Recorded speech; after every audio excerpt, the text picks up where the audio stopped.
ഇന്ന് പെസഹയുടെ കൽപ്പന പാലിക്കുവിൻ എന്ന ശീർഷകത്തിൻ കീഴിലുള്ള ദൈവവചനം നിങ്ങളുമായി പങ്കുവയ്ക്കാൻ ഞാൻ ആഗ്രഹിക്കുന്നു. ഒരുപാട് പേർ ബൈബിൾ വായിക്കുന്നു. ലോകത്തിൽ ഏറ്റവും കൂടുതൽ വിറ്റഴിക്കപ്പെട്ട പുസ്തകമായല്ലേ ബൈബിളിനെ കണക്കാക്കുന്നത്? ദൈവത്തിന്റെ രക്ഷയുടെ പരിരക്ഷ കണ്ടെത്തുന്നതിന് അനേകം ജനങ്ങൾ ബൈബിൾ വായിക്കുന്നു. എന്നിരുന്നാലും അവർ അത് വായിച്ചിട്ടും അവർ ദൈവഹിതം എന്താണെന്ന് മനസ്സിലാക്കുന്നില്ല. മനുഷ്യന്റെ ജ്ഞാനത്താൽ ദൈവത്തിന്റെ രക്ഷയുടെ പാത കണ്ടെത്തുന്നത് അസാധ്യമാണ്.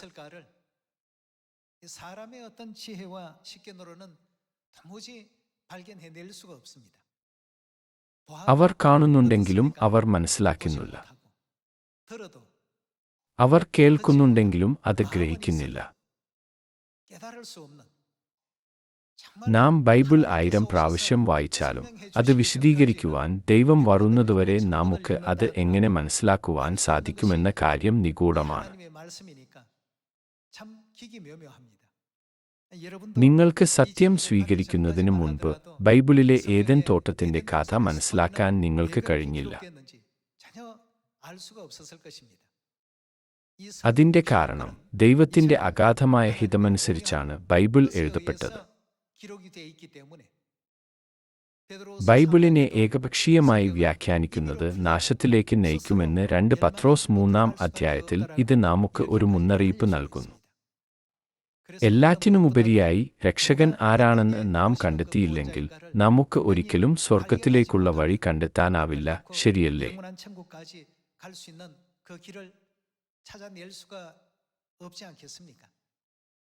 മോശയുടെ ന്യായപ്രമാണത്തിലൂടെയും യേശുക്രിസ്തുവിലൂടെയും പെസഹയുടെ കൽപ്പന പ്രമാണിക്കുവിൻ എന്ന് ദൈവം മനുഷ്യരാശിയോട് കൽപ്പിച്ചു. എന്നിട്ടും ലോകത്തിലെ സഭകൾ അത് ആചരിക്കുന്നില്ല. അത് അതിശയകരമല്ലേ? അവർ നൂറുകണക്കിന് തവണ ബൈബിൾ വായിക്കുന്നു, എന്നിരുന്നാലും അവർക്ക് ഇത് മനസ്സിലാക്കുവാൻ കഴിയുന്നില്ല. ദൈവം വ്യക്തിപരമായി പഠിപ്പിക്കാത്ത ഒരു സഭയ്ക്കും ഒരിക്കലും പുതിയ നിയമമായ പെസഹ കണ്ടെത്താനാവില്ല. ഇന്ന് ബൈബിളിലൂടെ നമുക്ക് ഈ കാര്യം പരിശോധിക്കാം. നമുക്ക് പുറപ്പാട് 12-ാം അധ്യായം 5-ാം വാക്യം നോക്കാം.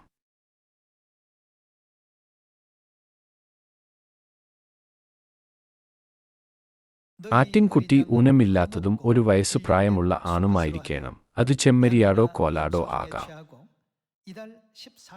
ഈ മാസം 14-ാം തീയതി വരെ അതിനെ സൂക്ഷിക്കണം. ഇസ്രായേൽ സഭയുടെ കൂട്ടമെല്ലാം സന്ധ്യാസമയത്ത് അതിനെ അറുക്കണം. അതിന്റെ രക്തം കുറെ എടുത്ത് തങ്ങൾ തിന്നുന്ന വീടുകളുടെ വാതിലിന്റെ കട്ടളക്കാൽ 2-ന്മേലും കുറുമ്പടിമേലും പുരട്ടേണം. അന്നു രാത്രി അവർ തീയിൽ ചുട്ടതായ ആ മാംസവും പുളിപ്പില്ലാത്ത അപ്പവും തിന്നേണം. കൈപ്പുച്ചീരയോടുകൂടെ അതു തിന്നേണം. തലയും കാലും അന്തർഭാഗങ്ങളുമായി തീയിൽ ചുട്ടിട്ടല്ലാതെ പച്ചയായിട്ടോ വെള്ളത്തിൽ പുഴുങ്ങിയതായിട്ടോ തിന്നരുത്. പിറ്റന്നാൾ കാലത്തേക്ക് അതിൽ ഒട്ടും ശേഷിപ്പിക്കരുത്. പിറ്റന്നാൾ കാലത്തേക്കു ശേഷിക്കുന്നതു നിങ്ങൾ തീയിലിട്ടു ചുട്ടുകളയണം. അരക്കെട്ടിയും കാലിന് ചെരുപ്പിട്ടും കയ്യിൽ വടി പിടിച്ചുംകൊണ്ട് നിങ്ങൾ തിന്നേണം. തിടുക്കത്തോടെ നിങ്ങൾ തിന്നേണം. അതു യഹോവയുടെ പെസഹ ആകുന്നു.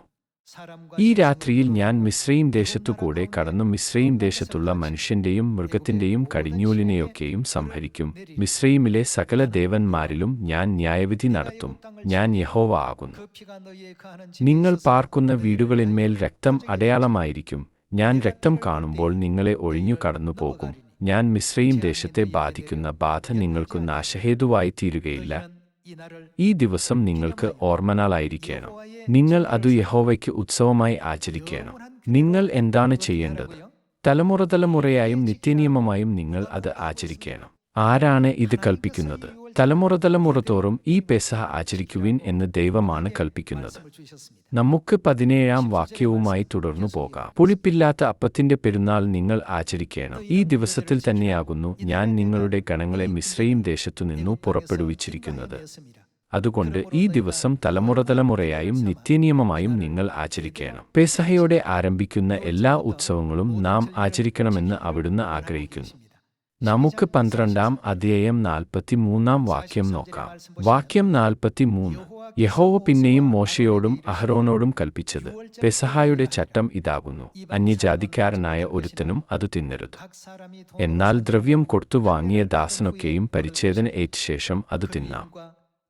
പരദേശിയും കൂലിക്കാരനും അത് തിന്നരുത്. അതതു വീട്ടിൽ വച്ചു തന്നെ അതു തിന്നേണം. ആ മാംസം ഒട്ടും വീട്ടിനു പുറത്തു കൊണ്ടുപോകരുത്. അതിൽ ഒരു അസ്ഥിയും ഒടിക്കരുത്. ഇസ്രായേൽ സഭയൊക്കെയും അത് ആചരിക്കേണം.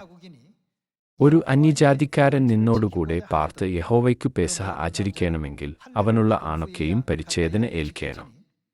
അതിന്റെ ശേഷം അത് ആചരിക്കേണ്ടതിന് അവന് അടുത്തുവരാം. അവൻ സ്വദേശിയെപ്പോലെ ആകും. പരിച്ഛേദനയില്ലാത്ത ഒരുത്തനും അതു തിന്നരുത്. ഈ ചട്ടങ്ങളെല്ലാം അവിടുന്ന് മോശയുടെ ന്യായപ്രമാണത്തിൽ രേഖപ്പെടുത്തിയിട്ടുണ്ട്. നമുക്ക് 13-ാം അധ്യായത്തിലേക്ക് പോകാം. 13-ാം അധ്യായം 8-ാം വാക്യം: ഞാൻ മിസ്രയീമിൽ നിന്നു പുറപ്പെടുമ്പോൾ യഹോവ എനിക്കുവേണ്ടി ചെയ്ത കാര്യം നിമിത്തം ആകുന്നു ഇങ്ങനെ ചെയ്യുന്നത് എന്നു നീ ആ ദിവസത്തിൽ നിന്റെ മകനോട് അറിയിക്കണം. യഹോവയുടെ ന്യായപ്രമാണം നിന്റെ വായിൽ ഉണ്ടായിരിക്കേണ്ടതിന് ഇതു നിനക്കു നിന്റെ കൈയിന്മേൽ അടയാളമായും നിന്റെ കണ്ണുകളുടെ നടുവിൽ ജ്ഞാപകലക്ഷ്യമായും ഇരിക്കണം. ബലമുള്ള കൈകൊണ്ടല്ലോ യഹോവ നിന്നെ മിസ്രയീമിൽ നിന്നു പുറപ്പെടുവിച്ചത്. അതുകൊണ്ട് നീ ആണ്ടുതോറും നിശ്ചയിക്കപ്പെട്ട സമയത്ത് ഈ ചട്ടം ആചരിക്കണം. മറ്റൊരു വാക്കിൽ പറയുകയാണെങ്കിൽ നിങ്ങൾ അത് എല്ലാ വർഷവും ആചരിക്കണം. ഈ വിധത്തിൽ ദൈവം ഇസ്രായേല്യരെ ഈജിപ്തിൽ നിന്ന് പുറത്തു കൊണ്ടുവരികയും അവർ കനാനിലേക്ക് പുറപ്പെടുന്നതിന് തൊട്ടുമുമ്പ് പെസഹ ആചരിക്കാൻ അവരോട് കൽപ്പിക്കുകയും ചെയ്തു.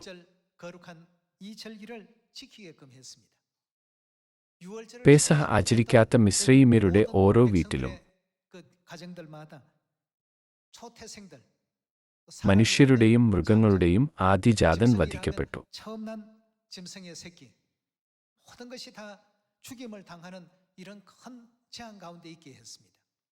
എന്നിരുന്നാലും പെസഹ ആചരിച്ചിരുന്ന മിസ്രയീം കുടുംബങ്ങളെ സംബന്ധിച്ചിടത്തോളം ദൈവം ആ വിപത്ത് അവരെ കടന്നുപോകാൻ അനുവദിക്കുകയും ഈ പെസഹ ആണ്ടുതോറും അതിന്റെ നിശ്ചിത സമയത്ത് ആചരിക്കുകയും ചെയ്യുവാൻ കൽപ്പിക്കുകയും അത് ഇസ്രായേല്യർക്കു ഒരു ചട്ടമായി തീരുകയും ചെയ്തു. എന്നിരുന്നാലും വർഷങ്ങൾ കടന്നുപോകവേ പെസഹ അവഗണിക്കപ്പെട്ടു. എന്നാൽ യോശിയാ രാജാവിന്റെ കാലത്ത് അത് വീണ്ടും ആചരിക്കപ്പെട്ടു. നമുക്ക് 2 രാജാക്കന്മാർ 23-ാം അധ്യായത്തിലേക്ക് പോകാം. 2 രാജാക്കന്മാർ 23-ാം അധ്യായം 1-ാം വാക്യം നമുക്ക് നോക്കാം. അനന്തരം രാജാവ് ആളയച്ചു. അവർ യഹൂദായിലും യെരൂശലേമിലുമുള്ള എല്ലാ മൂപ്പന്മാരെയും അവന്റെ അടുക്കൽ കൂട്ടിവരുത്തി. രാജാവും സകല യഹൂദാപുരുഷന്മാരും യെരൂശലേമിലെ സകല നിവാസികളും പുരോഹിതന്മാരും പ്രവാചകന്മാരും ആബാലവൃദ്ധം ജനമൊക്കെയും യഹോവയുടെ ആലയത്തിലേക്കു ചെന്നു. യഹോവയുടെ ആലയത്തിൽ വച്ചു കണ്ടുകിട്ടിയ നിയമപുസ്തകത്തിലെ വാക്യങ്ങളെയെല്ലാം അവർ കേൾക്കെ അവൻ വായിച്ചു. നിയമം ഈ ഉടമ്പടി പുസ്തകത്തിൽ എഴുതിയിരിക്കുന്നു. ലളിതമായി പറഞ്ഞാൽ അത് ബൈബിളാണ്. അദ്ദേഹം ബൈബിളിലെ എല്ലാ വചനങ്ങളും വായിച്ചു. രാജാവ് തൂണിനരികെ നിന്നും കൊണ്ടു താൻ യഹോവയെ അനുസരിച്ചു നടക്കുകയും അവന്റെ കൽപ്പനകളും സാക്ഷ്യങ്ങളും ചട്ടങ്ങളും പൂർണ്ണഹൃദയത്തോടും പൂർണ്ണമനസ്സോടും കൂടെ പ്രമാണിക്കുകയും ഈ പുസ്തകത്തിൽ എഴുതിയിരിക്കുന്ന നിയമത്തിന്റെ വാക്യങ്ങൾ നിവർത്തിക്കുകയും ചെയ്യാമെന്നു യഹോവയുടെ മുമ്പാകെ ഒരു നിയമം ചെയ്തു. ജനമൊക്കെയും ഈ നിയമത്തിൽ യോജിച്ചു. തത്ഫലമായി യോശിയാ രാജാവിന്റെ കാലത്താണ് പെസഹ ആചരിച്ചത്. അത് 21-ാം വാക്യത്തിൽ രേഖപ്പെടുത്തിയിരിക്കുന്നു. നമുക്ക് 21-ാം വാക്യം നോക്കാം. അനന്തരം രാജാവ് സകല ജനത്തോടും ഈ നിയമപുസ്തകത്തിൽ എഴുതിയിരിക്കുന്ന പ്രകാരം അവർ എന്താണ് ആഘോഷിക്കേണ്ടത്? നിങ്ങളുടെ ദൈവമായ യഹോവയ്ക്കു പെസഹ ആചരിപ്പിൻ എന്നു കൽപ്പിച്ചു. മറ്റൊരു വാക്കിൽ പറയുകയാണെങ്കിൽ അത് ബൈബിളാണ്. അതിനു മുമ്പ് അവർ പെസഹ ആചരിച്ചിരുന്നില്ല. അവർ പെസഹ ആചരിക്കാതിരുന്നപ്പോൾ അവർ ദൈവത്തിനു പകരം എല്ലാത്തരം വിഗ്രഹങ്ങളെയും ആരാധിച്ചു. എന്നിരുന്നാലും അവർ വിശുദ്ധമന്ദിരത്തിൽ ബൈബിൾ വായിച്ചപ്പോൾ തങ്ങൾ ദൈവഹിതം അനുസരിക്കാതിരിക്കുകയും അന്യദേവന്മാരെ സേവിക്കുകയും ചെയ്യുന്നുവെന്ന് അവർ മനസ്സിലാക്കി. അങ്ങനെ അവർ തങ്ങളുടെ വസ്ത്രങ്ങൾ വലിച്ചു കീറി. ഇത് 2 രാജാക്കന്മാരുടെ പുസ്തകത്തിൽ രേഖപ്പെടുത്തിയിട്ടുണ്ട്. വാക്യം 22. ഇസ്രായേലിന് ന്യായപാലനം ചെയ്തിരുന്ന ന്യായാധിപന്മാരുടെ കാലം മുതൽക്കും ഇസ്രായേൽ രാജാക്കന്മാരുടെയും യഹൂദ രാജാക്കന്മാരുടെയും കാലത്തും ഇതുപോലെ ഒരു പെസഹ ആചരിച്ചിട്ടില്ല. ഇത് വളരെ നിർഭാഗ്യകരമാണ്. നിങ്ങൾ അത് ഓരോ വർഷവും നിശ്ചിത സമയത്ത് ആചരിക്കണം എന്ന് ദൈവം പറഞ്ഞു. എന്നിരുന്നാലും ആളുകൾ അങ്ങനെ ചെയ്യുന്നതിൽ പരാജയപ്പെട്ടു. വാക്യം 23. യോശിയാ രാജാവിന്റെ 18-ാം ആണ്ടിൽ യെരൂശലേമിൽ യഹോവയ്ക്ക് ഈ പെസഹ ആചരിച്ചു. വാക്യം 24. ഹിൽക്കിയാ പുരോഹിതൻ യഹോവയുടെ ആലയത്തിൽ കണ്ടെത്തിയ പുസ്തകത്തിൽ എഴുതിയിരുന്ന ന്യായപ്രമാണത്തിന്റെ വാക്യങ്ങളെ നിവർത്തിപ്പാൻ തക്കവണ്ണം യോശിയാവ് വെളിച്ചപ്പാടന്മാരെയും ലക്ഷണം പറയുന്നവരെയും ഗൃഹബിംബങ്ങളെയും മറ്റു വിഗ്രഹങ്ങളെയും യഹൂദാദേശത്തും യെരൂശലേമിലും കണ്ട സകല മ്ലേച്ഛതകളെയും അശേഷം നശിപ്പിച്ചുകളഞ്ഞു. ബൈബിൾ അനുസരിച്ച് ദൈവത്തെ സേവിക്കേണ്ട രാജ്യത്തിനാണ് വിഗ്രഹാരാധന വ്യാപകമായിരിക്കുന്നത്.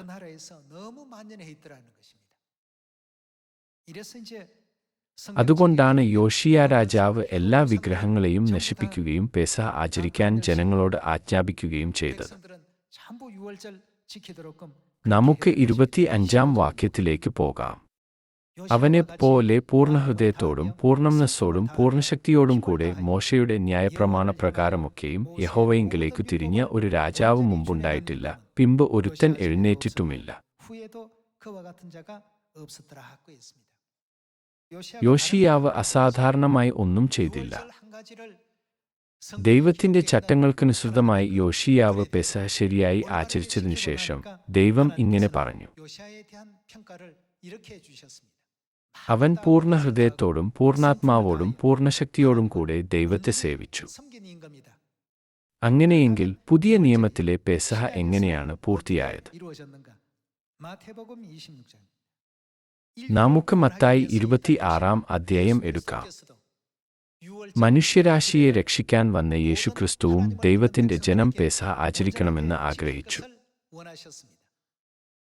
നമുക്ക് മത്തായി 26-ാം അധ്യായം 17-ാം വാക്യം നോക്കാം. പുളിപ്പില്ലാത്ത അപ്പത്തിന്റെ 1-ാം നാളിൽ ശിഷ്യന്മാർ യേശുവിന്റെ അടുക്കൽ വന്നു. നീ പെസഹ കഴിപ്പാൻ ഞങ്ങൾ ഒരുക്കേണ്ടത് എവിടെ എന്ന് ചോദിച്ചു.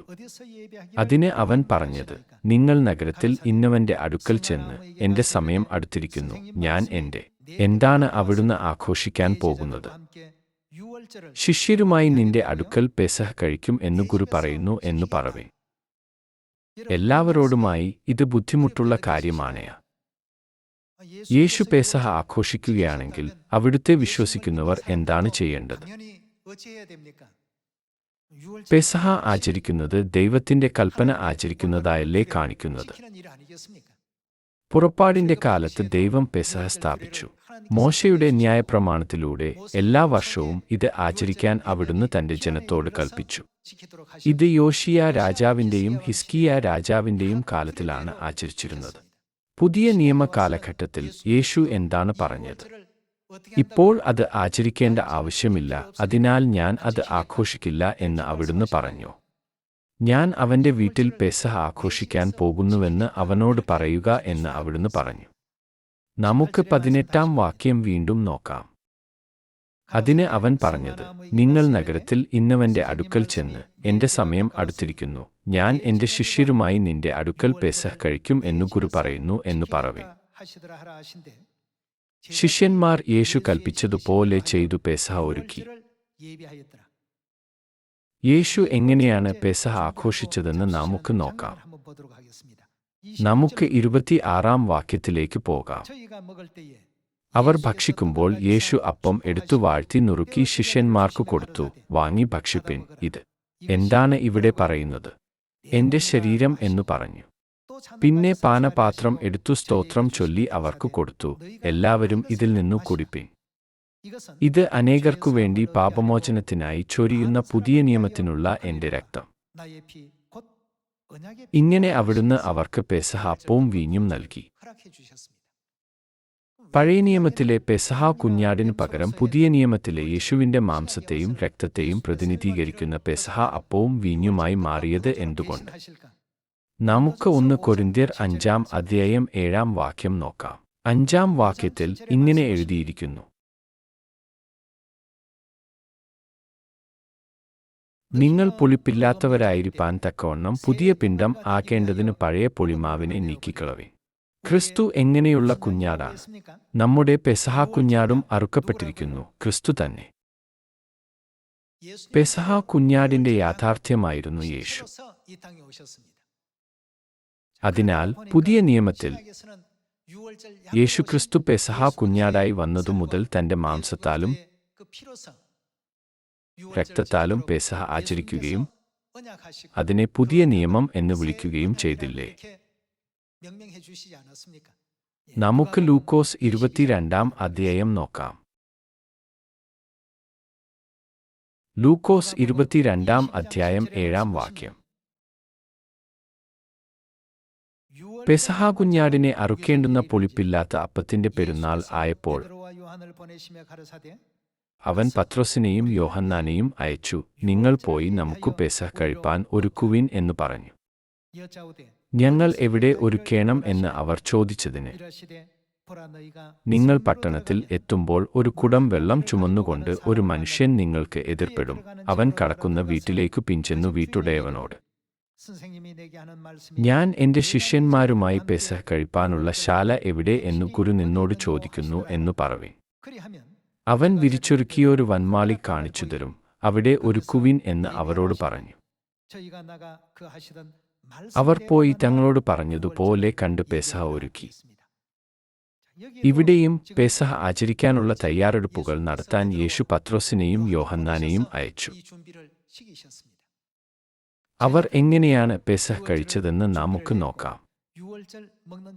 പഴയ നിയമത്തിൽ അവർക്ക് യഥാർത്ഥ കുഞ്ഞാടുകൾ ഉണ്ടായിരുന്നു. എന്നാൽ പുതിയ നിയമത്തിൽ പെസഹ കുഞ്ഞാടായി വന്ന ക്രിസ്തുവിന്റെ മാംസവും രക്തവും ഭക്ഷിക്കുന്ന ഒരു ചടങ്ങ് ദൈവം സ്ഥാപിച്ചു.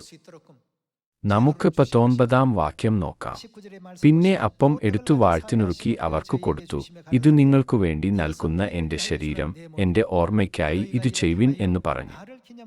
അവണ്ണം തന്നെ അത്താഴം കഴിഞ്ഞ ശേഷം അവൻ പാനപാത്രവും കൊടുത്തു. പാനപാത്രത്തിൽ എന്താണുള്ളത്? പെസഹ വീഞ്ഞ്. അവിടുന്ന് വീഞ്ഞ് എടുത്തു. ഈ പാനപാത്രം എന്താണ് ഇവിടെ പറയുന്നത്? നിങ്ങൾക്കു വേണ്ടി ചൊരിയുന്ന എന്റെ രക്തത്തിലെ പുതിയ നിയമം ആകുന്നു. ഇത് ആർക്കുവേണ്ടിയാണ്? നിങ്ങൾക്കുവേണ്ടി. അവിടുന്ന് പുതിയ നിയമമായ പെസഹ സ്ഥാപിച്ചത് ഇങ്ങനെയാണ്. അങ്ങനെയെങ്കിൽ തന്റെ മാംസം തിന്നുവാനും തന്റെ രക്തം കുടിക്കുവാനുമുള്ള ഈ രീതി യേശു എന്തുകൊണ്ടാണ് സ്ഥാപിച്ചത്? അതിനു കാരണമുണ്ടായിരിക്കണം, ശരിയല്ലേ? നമുക്ക് യോഹന്നാൻ 6 അധ്യായം നോക്കാം.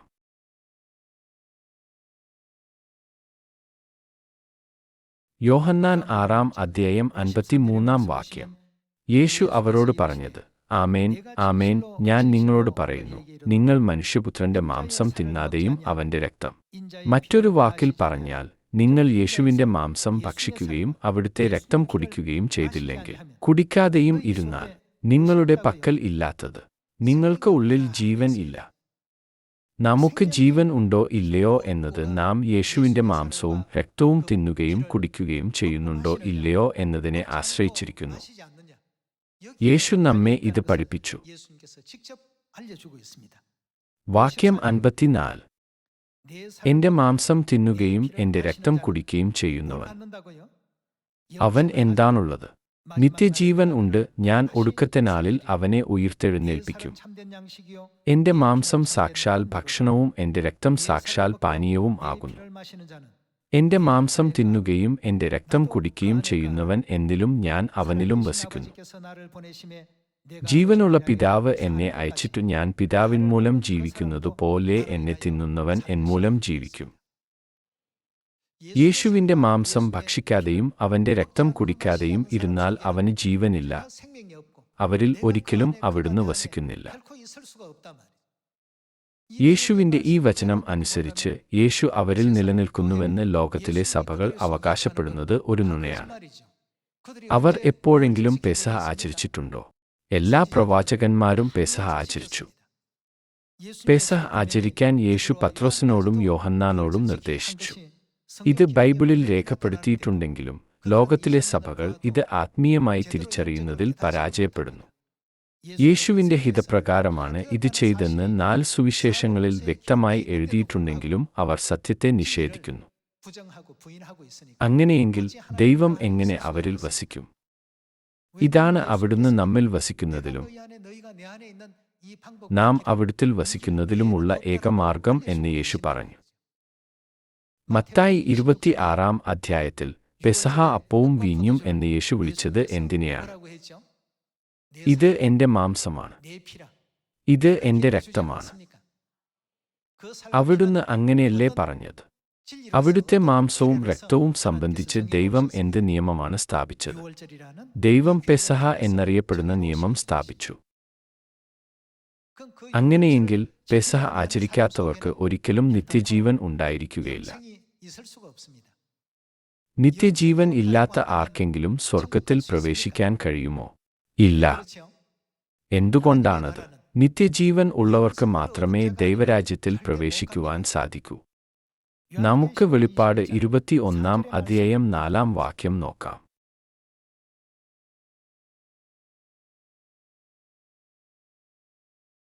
ഇനി മരണം ഉണ്ടാകയില്ല. ഇനി എന്തുണ്ടാകില്ല? ദുഃഖവും മുറവിളിയും കഷ്ടതയും ഇനി ഉണ്ടാകയില്ല. ഒന്നാമത്തേത് കഴിഞ്ഞുപോയി. സിംഹാസനത്തിൽ ഇരിക്കുന്നവൻ ഇതാ ഞാൻ സകലവും പുതുതാക്കുന്നു എന്ന് അരുളിച്ചെയ്തു. എഴുതുക, ഈ വചനം വിശ്വാസയോഗ്യവും സത്യവും ആകുന്നു എന്നും അവൻ കൽപ്പിച്ചു. ഇനി മരണമില്ലാത്ത ഒരു ലോകം സ്വർഗരാജ്യമാണ്. പുതിയ നിയമത്തിന്റെ പെസഹയിലൂടെ നിത്യജീവൻ ഉള്ളവർ എവിടെയാണ് പോകുന്നത്? അവർ നിത്യ സ്വർഗരാജ്യത്തിലേക്ക് പോകുന്നു. അതുകൊണ്ടാണ് ആളുകൾ കർത്താവേ, കർത്താവേ എന്ന് എത്ര ഉത്സാഹപൂർവ്വം വിളിച്ചാലും അവരുടെ പ്രയത്നം വെറുതെയാകുന്നത്. അവർ വ്യർത്ഥമായി എന്നെ ആരാധിക്കുന്നു. ഇത് മത്തായി 15-ാം അധ്യായത്തിൽ എഴുതിയിട്ടില്ലേ? ദൈവം നമുക്ക് പെസഹ നൽകി. അവിടുന്ന് ഒരുക്കിക്കൊണ്ടിരുന്ന നമ്മുടെ രക്ഷയ്ക്കുള്ള ഒരു പദ്ധതിയാണിത്. പുതിയ നിയമത്തിന്റെ സമയത്തിൽ യേശുക്രിസ്തു ഈ ഭൂമിയിൽ വന്ന് പുതിയ നിയമത്തിന്റെ പെസഹയെക്കുറിച്ച് പ്രഖ്യാപിച്ചു. ഇത് നിങ്ങളുടെ രക്ഷയ്ക്കു വേണ്ടിയാണ്. ഈ നിയമം നിങ്ങൾക്കായി സ്ഥാപിക്കപ്പെട്ടിരിക്കുന്നു. അതിനാൽ പുതിയ നിയമത്തിന്റെ പെസഹ ആചരിക്കേണ്ട ആവശ്യമില്ലെന്ന് നമുക്ക് പറയാൻ കഴിയുമോ? ആദ്യകാല സഭ അത് വിശ്വസ്തയോടെ പാലിച്ചു. എന്നിരുന്നാലും യേശു സ്വർഗാരോഹണം ചെയ്ത് ഏകദേശം 120 മുതൽ 130 വർഷത്തിനു ശേഷം AD 155-ൽ പെസഹ തീയതിയെക്കുറിച്ച് ചർച്ച ചെയ്യാൻ തുടങ്ങി. റോമിനെ കേന്ദ്രീകരിച്ചുള്ള കിഴക്കൻ സഭകളും പാശ്ചാത്യ സഭകളും ഭിന്നിക്കാൻ തുടങ്ങി.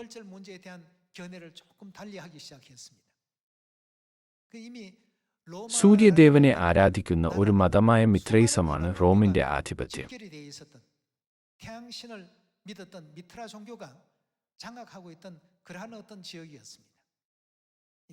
അത്തരം സ്വാധീനങ്ങൾ സഭയിലേക്ക് ഒഴുകാൻ തുടങ്ങി. ഇത് ശബ്ബത്ത് ദിനവും പെസഹയും നീക്കിക്കളയുന്നതിലും ഞായറാഴ്ച ആരാധനയെ പരിചയപ്പെടുത്തുന്നതിലും നയിച്ചു. ഏകദേശം AD 197-ൽ പെസഹയെക്കുറിച്ചുള്ള രണ്ടാമത്തെ വിവാദവും പൊട്ടിപ്പുറപ്പെട്ടു. എന്നിരുന്നാലും കിഴക്കൻ സഭകൾ യേശുവും അപ്പോസ്തലന്മാരും ആചരിച്ച പെസഹയുടെ തീയതി മാറ്റാൻ നമുക്ക് കഴിയില്ല. ആ തീയതിയിൽ നാം പെസഹ ആചരിക്കും. അങ്ങനെ AD 197-ൽ അവർ നിരുത്സാഹിതരായി തുടർന്നു. എന്നാൽ AD 325-ൽ ഒരു മത്സമിതിയിൽ കോൺസ്റ്റന്റീൻ ചക്രവർത്തിയും റോമൻ കത്തോലിക്കാ സഭയും നീസാൻ മാസം 14-ാം തീയതി ആചരിച്ചിരുന്ന പെസഹ നീക്കിക്കളഞ്ഞു. യേശുക്രിസ്തുവിന്റെ പുനരുത്ഥാനമല്ലേ വലുത് എന്ന് അവർ പറഞ്ഞു. തത്ഫലമായി നീസാൻ മാസം 14-ാം തീയതി പെസഹ ഭൂമിയിൽ നിന്ന് തന്നെ അപ്രത്യക്ഷമായി. യേശുവിനു ശേഷം ഏകദേശം 300 വർഷത്തോളം പെസഹ ആചരിച്ചു. എന്നിരുന്നാലും ഇന്ന് ഒരു സഭയിലും പെസഹ ആചരിക്കുന്നില്ല.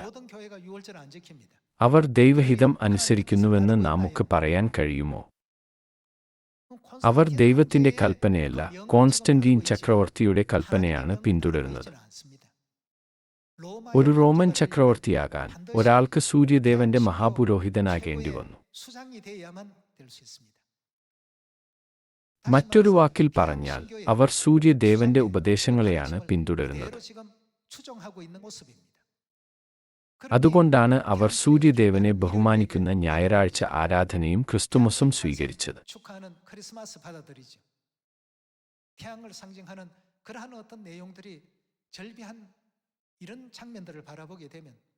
ഇന്നത്തെ സഭകൾ ദൈവത്തെ സേവിക്കുന്നില്ലെന്ന് വ്യക്തമാണ്. കേവലം സഭ എന്ന നാമം ഉണ്ടായിരിക്കുന്നത് അതിനെ ഒരു സഭയാക്കുന്നില്ല. അവർക്ക് സഭ എന്ന നാമമുണ്ടെന്നും എന്നാൽ സൂര്യദേവനെ ആരാധിക്കുകയാണെന്നും നിങ്ങൾ മനസ്സിലാക്കണം. അതുകൊണ്ടാണ് അവരിൽ നിന്ന് വ്യക്തമായ ഒരു വേർതിരിവ് ഉണ്ടാക്കാൻ ദൈവം ചട്ടങ്ങൾ നൽകിയത്. ചട്ടങ്ങളിൽ ഏത് ചട്ടമാണ്? പുതിയ നിയമത്തിന്റെ പെസഹയുടെ നിയമത്തിൽ ഏർപ്പെടുത്തുന്നതിലൂടെ അവിടുത്തെ മാംസവും രക്തവും ഉള്ള തന്റെ യഥാർത്ഥ ജനം ആരാണെന്ന് ദൈവം ലോകത്തോട് മുഴുവൻ പ്രസംഗിച്ചു. അങ്ങനെയെങ്കിൽ നാം ദൈവത്തിന്റെ മാംസവും രക്തവും അവകാശമാക്കിയിരിക്കുന്നതിനാൽ നമുക്ക് ദൈവത്തെ പിതാവ് എന്ന് വിളിക്കാം. കാരണം പിതാവിന്റെയും മാതാവിന്റെയും മാംസവും രക്തവും നമ്മുടെ ഉള്ളിലുണ്ട്. ഇതിനർത്ഥം നാം ദൈവത്തിന്റെ മക്കളാണെന്നാണ്. അതുകൊണ്ടാണ് തങ്ങളുടെ ഹൃദയങ്ങളിൽ പുതിയ നിയമം പാലിക്കുന്നവർ എന്റെ ജനമാകും, ഞാൻ അവരുടെ ദൈവമായിരിക്കും എന്ന് ദൈവം യിരെമ്യാവ് 31-ാം അധ്യായത്തിൽ പറഞ്ഞത്. കൂടാതെ ദൈവം അവരുടെ പാപങ്ങളെ എന്താണ് ചെയ്യുന്നത്? പുതിയ നിയമത്തിലുള്ളവരുടെ പാപങ്ങൾ ദൈവം ക്ഷമിക്കും.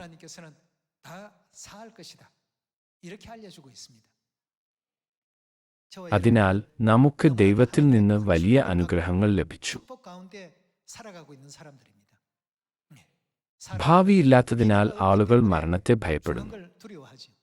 നാം ഈ ലോകം വിട്ടുപോകുമ്പോൾ നാം ദൈവത്തെ കണ്ടുമുട്ടുകയും നമ്മുടെ ഭവനമായ സ്വർഗത്തിലേക്ക് മടങ്ങുകയും ചെയ്യുന്നു.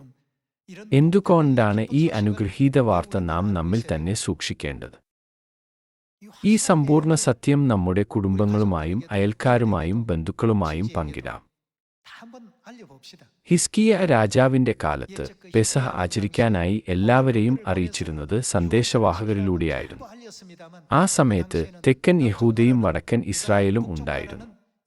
ജനങ്ങൾ ഒരേ വംശീയ വിഭാഗമാണെങ്കിലും വടക്ക്, തെക്ക് എന്നിങ്ങനെ വിഭജിച്ചിരിക്കുന്ന കൊറിയൻ ഉപദ്വീപിന് സമാനമാണ് ഇത്. വടക്കൻ ഇസ്രായേലിലെ ജനം പെസഹയെ പരിഹസിച്ചു. എന്നിരുന്നാലും തെക്കൻ യഹൂദയിലെ ജനം കൃപയോടെ പെസഹ ആചരിച്ചു. കുറച്ചു കാലം കഴിഞ്ഞപ്പോൾ വടക്കൻ ഇസ്രായേൽ അസീരിയൻ അധിനിവേശത്താൽ നശിപ്പിക്കപ്പെട്ടു. മറുവശത്ത് തെക്കൻ യഹൂദ ദൈവത്താൽ സംരക്ഷിക്കപ്പെടുകയും നൂറുകണക്കിന് വർഷങ്ങളായി പരിപാലിക്കപ്പെടുകയും ചെയ്തു. ഇന്ന് യേശുക്രിസ്തുവിൽ വിശ്വസിക്കുന്നവർ പെസഹ ആചരിക്കണം. പൗലോസ് അപ്പോസ്തലൻ എന്താണ് പറഞ്ഞത്? നമ്മുടെ പെസഹ കുഞ്ഞാടും അറുക്കപ്പെട്ടിരിക്കുന്നു, ക്രിസ്തു തന്നെ. അതിനാൽ നാം എന്താണ് ചെയ്യേണ്ടത്? കർത്താവ് വരുവോളം അവന്റെ മരണത്തെ പ്രസ്താവിക്കുന്നു. അവിടുന്ന് വരുന്ന ദിവസം വരെ പെസഹ ആചരിക്കേണ്ടതാണ്. എന്നാൽ അത് ആചരിക്കപ്പെട്ടോ? സമയം കടന്നുപോകവേ അത് അപ്രത്യക്ഷമായി. ഇതിനെക്കുറിച്ച് പ്രവചനങ്ങൾ ഇല്ലേ? സാത്താൻ സമയങ്ങളെയും നിയമങ്ങളെയും മാറ്റുമെന്ന് പ്രവചിക്കപ്പെടുന്നു. അങ്ങനെയെങ്കിൽ ആ പ്രവചനം നിവൃത്തിയായ ശേഷം ആരാണ് പുതിയ നിയമത്തിന്റെ പെസഹ പുനഃസ്ഥാപിക്കുന്നത്? സകല മനുഷ്യരാശിയും പുതിയ നിയമത്തിന്റെ പെസഹ ഘോഷിക്കുവാനും അവർക്ക് നിത്യജീവൻ നൽകുവാനും ദൈവം വീണ്ടും വരും. എല്ലാവരോടുമായി നാം നിത്യജീവൻ സ്വീകരിക്കേണ്ട ദൈവമക്കളാണ്. ഒരിക്കലും നിങ്ങളുടെ ആത്മവിശ്വാസം നഷ്ടപ്പെടുത്തരുതെന്നും സ്വർഗത്തിൽ നിത്യാനുഗ്രഹങ്ങൾ ആസ്വദിക്കുന്ന സ്വർഗീയ മക്കളാകണമെന്നും ഞാൻ നിങ്ങളോട് ആവശ്യപ്പെടുന്നു. ഈ വാർത്ത നമുക്ക് ചുറ്റുമുള്ളവരുമായി പങ്കിടാം. അവർ കേട്ടാലും ഇല്ലെങ്കിലും സന്ദേശം എത്തിക്കേണ്ടത് പിതാവിന്റെയും മാതാവിന്റെയും ഹിതമാണ്. നമ്മുടെ രക്ഷയ്ക്കുവേണ്ടി ആയിരക്കണക്കിന് വർഷങ്ങളായി ദൈവം നയിച്ച ഒരു കൽപ്പനയാണ് പെസഹ. അതിനാൽ നാം അതിനെ ഒരിക്കലും അവഗണിക്കരുത്. ദൈവം പെസഹയെ വളരെ ഉയർന്നതായി കരുതുന്നുവെങ്കിൽ നാം പെസഹയ്ക്കായി ഒരുങ്ങണം. അങ്ങനെ നമുക്ക് ആരാധന ചടങ്ങ് ദൈവത്തിന് വിശുദ്ധവും ഭക്തിപൂർണവുമായ രീതിയിൽ അർപ്പിക്കാൻ കഴിയും. ഈ വചനത്തിലൂടെ നിങ്ങൾ കൃപ കണ്ടെത്തുമെന്ന് പ്രതീക്ഷിച്ചുകൊണ്ട് ഇന്നത്തെ പ്രബോധനം ഞാൻ അവസാനിപ്പിക്കുന്നു. നന്ദി.